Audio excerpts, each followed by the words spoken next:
What if one of the biggest drug operations in history wasn't run by cartels, but by the US government itself? For decades, allegations have surfaced that the CIA has been directly involved in drug trafficking, using narcotics as a way to fund covert operations, control foreign governments, and manipulate global conflicts. From the Iran-Contra scandal to the crack cocaine epidemic, the evidence suggests a pattern, one where the CIA isn't fighting the drug trade, but profiting from it. Is this just another conspiracy theory?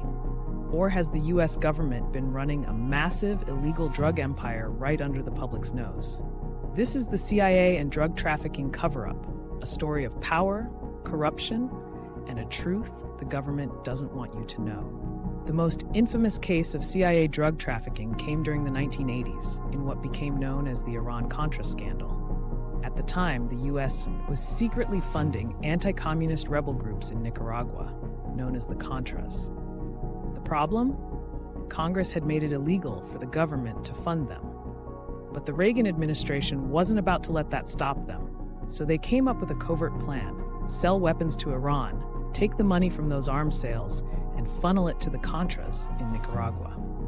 But that wasn't the only source of funding. Multiple investigations revealed that the Contras were also heavily involved in drug trafficking, specifically smuggling cocaine into the United States.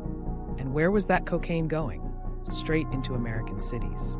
In 1996, investigative journalist Gary Webb published a bombshell report titled Dark Alliance, exposing how the CIA had allowed massive amounts of cocaine to flood into the US, particularly into Black and Latino communities in Los Angeles. Webb's research showed that the cocaine sold by the Contras helped fuel the crack cocaine epidemic that devastated inner cities in the 1980s and 90s. But instead of his findings being celebrated, Webb was attacked by the media, discredited by government officials, and blacklisted from journalism.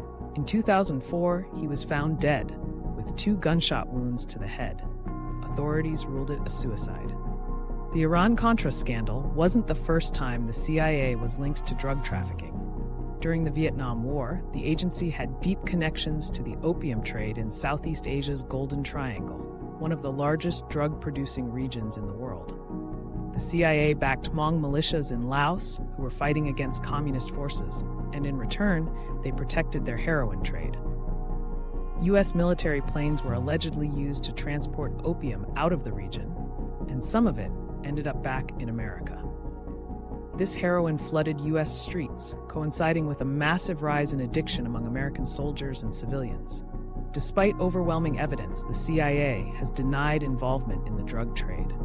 But multiple whistleblowers, including former agents, have admitted that the agency not only knew about the drug operations, but facilitated them. After the 9/11 attacks, the US then invaded Afghanistan under the pretext of fighting terrorism. But something strange happened after the US took control. Afghanistan's opium production skyrocketed, eventually making up 90% of the world's heroin supply. The Taliban, who had banned poppy production before the invasion, suddenly lost control of the drug trade. Instead, it was protected by US allies and Afghan warlords, many of whom had direct connections to the CIA.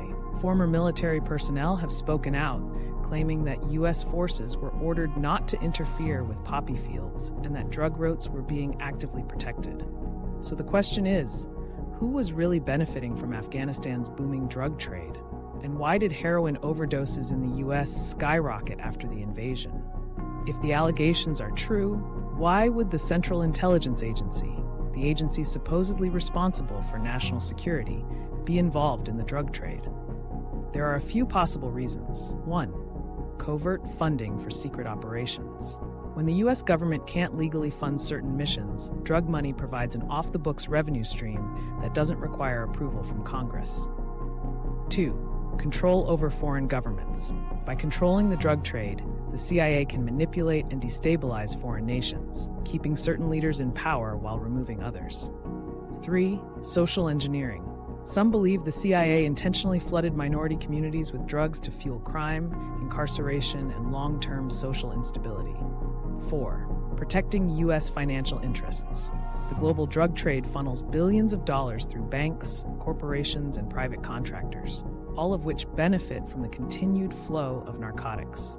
Despite decades of allegations, the US government has never fully admitted to any involvement in drug trafficking.